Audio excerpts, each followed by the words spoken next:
Hello, welcome to Quackalope. Thank you for being here. Today we're bringing you a Kickstarter preview of Once Upon a Line, coming from Lucky Duck Games. I'm here with Board Game Dave. What's up? Hey. He's Dave. He's still figuring out exactly what it's like to be on a Quackalope show where I'm just like, hey, I hit record, and we're going to talk to the camera now for an extended period of time. That's because he does very good, very high quality, very, very informative and succulent videos that do not waste your time like the Quackalope archive that you're watching. So make sure you swing down over to Board Game Dave's channel, give him a sub, check out some of the content he does. That being said, we just got done doing the prologue story mission for Once Upon a Line, which is an interesting game. It's a cooperative game. It's a word puzzle. It's a riddle-based or clue-based or kind of word-hunting type of puzzle game, paired with a mechanic that we have not seen in the board game industry yet, which is going to be a scratch-off card system. Now, we are going to be showing some footage from the preview that we've done. So if you don't want to see any of that footage or you haven't watched the gameplay yet, please make sure you swing over there. It's going to give you a good sense of exactly how this game plays and what the flow is like. That being said, Dave, do you want to give a setup? Do you want to give an overview of what Once Upon a Line is doing? Wow, good grief. Yeah. So in this whole game, you start with basically, was it one card, right? Basically, you scratch off a section of a tile. That gives you the first three letters to a clue card. Yeah. And that's where you begin. Right, you have one clue, it's got some prompts, gives you a little backstory, right? There's this thing, there's a scenario, you got to go find this person or complete these objectives, and there's these words on here, sometimes underlined, sometimes not, and they're going to be somehow kind of cross-worded with that first starting word that you had. So, using your little tile pieces, right, they're going to let you scratch a certain number of letters adjacent to or intersecting with that word you have. Yeah. So, as you scratch off, you're going to either hopefully find the words you're looking for, or find blank spaces, or damaged spaces, hazard spaces. Yeah, if you don't have it right. So yeah, it's this weird kind of sprawling word puzzle where you have some that are giving you clues, like a solid line or an underlined word is going to tell you what color zone it's in, what words it's attached to, and where you might be able to find the right pathway. Yeah. But then the game also starts to play with those expectations. It starts to twist those expectations by giving you words that end in the same letter, but maybe are not intersecting in the same location, or multiple good options where you have to waste a lot of time searching for the clue that you're looking for. Yeah. It's a narrative-driven game as well, so each one of these story cards is going to be taking you on an adventure, and every word or clue you're looking for is going to be expanding upon the narrative that you're playing through,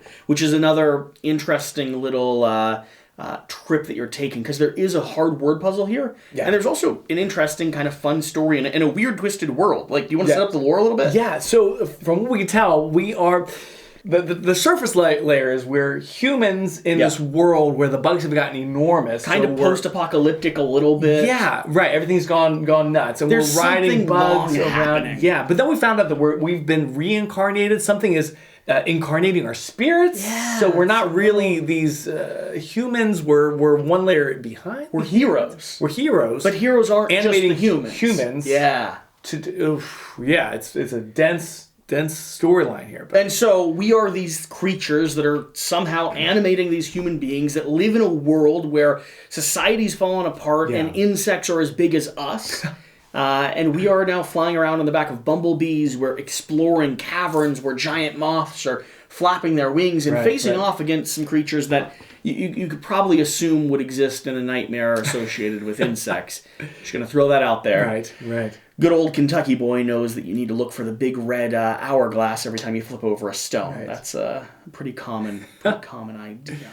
Yeah. Now, there are a few other interesting things that are happening here. You want to talk about some of the mechanics, like our upgrade cards or the card here? Absolutely. So the upgrade cards are really interesting. So each character has three kind of key words that describe their personality. For me, I was gifted, skillful, and adroit. And as you come across these words on the crossword puzzle, as you scratch them off, some of them are bracketed with straight brackets, and that gives you a new word. So if I find, I don't know. CEM would trigger the cement factory here. Right. So you'd pull that out, and now you have a little bit more of your story. Right, yep. And some more words that branch off of that. But if it ends with a little curved bracket, I don't know what the terminology is. Ellipses? Ellipses, ... No, I don't think so. I think you're wrong about that. I don't know what I'm just joking, but I'm being confident because there's going to be like 12 people in the comments that are like, Jesse, you idiot. Of course how dare you talk to Dave like that? Tell us what this thing is. Yeah, just let us know. Or just use it in a sentence and don't actually give us the answer. That also would be funny. Just be unhelpful, yeah. But if you get one of those words, this is really, really interesting. You haven't met my audience yet. One of the most unhelpful group of people I've ever came across. I don't think that's true. No, I'm part of your audience. I'm helpful. Again, I like giving them crap because then they leave comments down below. Right. And they're like, how dare you call me unhelpful? I'm like, whatever. So these words that have this thing, right? This is really cool because you scavenge this word for letters. And you don't always have to find these words. Right, yeah, you can just bump across them. We just found bump across them, or you could ignore them. Right. But you're exactly what you're saying. You're scavenging them for letters. You're ripping them apart and applying them to your own experience. So if I get a word like maroon, right, and I cross off an M and an A and an R, and then maybe Jesse has 2 O's on his board, we can check that off. And then if you complete the word, you've got a new special ability that just you can do, like double the length of one of your tiles that you scratch off, or really cool, interesting shaped tiles that you can use. Yeah. Really incredible. These start to really change up the game because it now means that instead of bridging off these straight pathways where you have to be adjoining every other colored letter that you're playing off of, you can now do things like play a tile anywhere. Yeah. Or you can do like a C bracket. Yeah. And there's a chance you might be able to find some hidden items or hidden locations or secret passageways or other little things hidden across the board in the map. Like, I'm kind of curious to go scratch the rest of this off just to see if there's more stuff that we didn't find. We could have found. Yeah, that's by doing like an L bracket or hunting around the corner. Yeah. I think because it's the prologue and we played through most of the cards, I'm pretty sure we found everything. Maybe, But still, when you get over to the final game, boards this, that's epic. You start having a lot of potential areas to search through. Okay, so that's the upgrade side. Yeah. There's also... I was going to say, so there's the riddles, right? So I don't know if would it average maybe one per scenario or maybe more? When you get to the chapters, I think it's going to be multiple. Okay. Yeah. I think in our prologue we had one. So for example, we had one in the prologue, but the prologue is about a third. Yeah. I think third it's half. Maybe closer to about a third. Yeah. About a third of an entire chapter. Right. I would assume these chapters are also going to have various narrative pathways, and many of them might end with a riddle or something like that. Right. Yeah. So toward the end of our prologue, we had to solve this riddle. Now, don't show them the answer. Oh yeah. So you can have clues. You can have a resulting benefit if you win, and you get consequences for every word that you miss. Right. But go ahead and read that out loud. Sure. And then if you know this, leave a comment down below. Sure. Let us know. Because this took us embarrassingly longer than it maybe should have to solve. Let's see if we can get this in frame here. It says, you may swat at a dragon, a horse, or a crane. You may see me in butter, in fire, or drain. You may shoo, smack, or slap, but all effort in vain. Then your job is to obviously figure out the word, and then you start scratching off one letter at a time to see if you're right or wrong. If you think it is water buffalo, right, you start looking for a W, and if there's not a W at the start, you now have a little bit more information, but you take a penalty because of that. Right. And we didn't talk about the timing mechanism in this game, which is if you're wasting time, if you're going super slow and steady, you're taking really careful, slow actions, just kind of one space at a time, you're going to start taking these penalties on the time board, which makes you much less effective with what you're doing. It closes off zones. Right. It's going to reduce the length of your tiles. Yeah. It's pretty nasty. Yeah. And it kind of snowballs because then once you have fewer action slots, you're resetting more often. So, you can't be dilly-dallying. Sometimes you have to just take a confident move and then But at the same time, if you find skulls and other things around the side of the board, there are hidden traps. Right. The game tries to trick you or play with your expectations. Yeah. We've absolutely stumbled into mistakes. Yeah.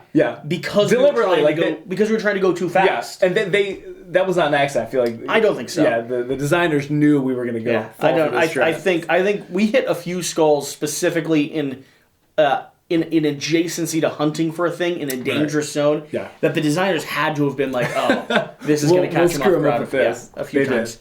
One other thing I want to talk about is also the choices that you make. Come back, right? They look how many potential riddles there are. Oh my gosh! Just for reference. Wow. So that's your riddle sheet here in the prototype. Yeah. But as you get items, as you make decisions, we either discard this item or we keep it with us, and then later on it says if you kept this item, do this one thing, or if you don't have it, take a damage or whatever. So in small ways so far, right? As you come across these intersecting paths, you can go this way. It does come back later in the game, which I think they did a really good job with using these cards to kind of tell that story to develop the narrative. Yeah. So some more information that you all might need before you decide to back this or not. Like I said, this is going to have the prologue set up, and then it's going to have 5 full chapters as far as I'm aware right now in the base game. Yes. They are going to have reload or recharge packs because it is a legacy to some degree. So you're going to be playing through the narrative, and there's a chance that you might circle back around. I think the base game price, the like back it on Kickstarter, is going to be right under $40, which is really aggressive when it comes to like the amount of gameplay you're getting. Yeah. And Lucky Duck's going to be producing the English version of this. Another company, the original designers of it, which is a company called Perte and Fracas. It's 2 names. I assume they're French names that I'm not used to. But they're going to be producing the French version of this. They're actually the designers and the publishers of this. So this is one of those moments where Lucky Duck is taking a smaller indie publisher, saying, hey, you guys are doing something really cool. Let us help you bring it out to a larger marketplace. Because like we said, this is going to be the first scratch and write game that is in existence that's been on the mass market playing field. I mean, it's one of their big advertising things. It's the first one that's coming to market here. There you go. Which is pretty darn exciting. Yeah. Outside of that, so moving away from just the preview side of this, just the general overview side of this. Do you have any final thoughts? Do you have any things that are worth going over or people should know about before they decide to back this? I covered most of it, I think. I think if you look at this thing and you think, oh man, that is so unique, that's so interesting, that's so, I want to dive into this, scratching, finding words, doing these word puzzles, that might be a game for you to explore. That's the core mechanism. I think if that grabs your attention, I think so. This is doing something very cool. Yeah. Now, paired with that, some of the things to keep in mind before you go headfirst into this. This does focus primarily around being more of a word puzzle, more of a riddle puzzle, more of a kind of adjacent clue-solving puzzle. It's not quite Scrabble, though. It's not quite crossword puzzles or Scrabble, because while things do intersect, they're not always giving you riddles to find the answer, or at least right now, they're not giving you a riddle to find an answer to a word that you then need to scratch off on the board. They are playing things that don't always make words together, some of these adjacencies, they aren't always perfectly matching. Sure. And so keep that in mind if those are the type of puzzles you like. This will be similar to those, but it won't be exactly like those type of puzzles. Right. So some of the satisfaction from having a crossword puzzle is the fact that everything perfectly interconnects. Right. Which And some of the satisfaction from Scrabble is the fact that you're building out these pathways and scoring based off of the multiplication of it. And that's not quite what this is doing. Right. Along with that, I do need to make a note. It is part of the consequence of having a game like this. You can't avoid it. Yeah. However, now I do have to note first off, the print that they've done here is very satisfying. That's good. You can just pull the whole way across this, and it feels very nice. However, if you can see there, it does leave a little bit of that ink that you're pulling off the top of the sheet on the table. I do recommend having a playmat, or maybe playing on a little bit of paper or something like that, so you don't scatter and make a big mess. It's not a big deal, but it is one of those things that I think if people aren't expecting it and they haven't thought through it, it will bug you. If you're OCD, maybe I am, don't play this on your velvet. Velvet, like fleece velvet. Where it gets in all the fibers. Playing surface. Don't do that. Yeah. You definitely want some type of barrier between, or a hard, just clean surface that you're playing on that you could just wipe stuff off. That is one thing to keep in mind. Outside of that, if you're really bad at riddles like I am, you might need a helping hand. Sure. Or you might need to give yourself a couple Hail Marys. Just a little house rule here and there, maybe. I just don't. My brain doesn't work that way. Phone a friend. I just don't get. I like a phone a friend. Yeah, call somebody who's good at riddles. Yeah. At 2 a.m. when you're figuring it out. Right. Just give someone a ring up and hey, listen, I'm in the middle of this game. It's a scratch and write. Just hear me out. I'm tall and lanky. Right. I have 3 bearded toes. Where the toad goes, nobody knows. And then they'll have an answer for you. It'll be correct. You'll move on with your life. Yeah. They'll absolutely love it. That being said, if you're at this point of the video, you've checked out the gameplay, you've looked into this game, and you're excited about what this game is doing, I think if you've watched to this point, and you're still hyped as heck about this, it's going to meet your expectations. So back it, explore something new, take a dive here with Lucky Duck, doing something unique in our industry, and let's continue talking about what else can be done in this genre of games, because I love the idea that this is branching off. The satisfaction from like a scratch-off ticket without the overwhelming debt that comes alongside. Exactly. would be nice. Thank you for watching. Thank you for being here. Remember, that's Dave from Board Game Dave. Board Game Dave. You want to introduce yourself? Yeah, I'm Dave from Board Game Dave. Dave from Board Game Dave. Make sure you subscribe to Dave over on Board Game Dave. Board Game Dave. Yeah. And we will see you next time. Bye.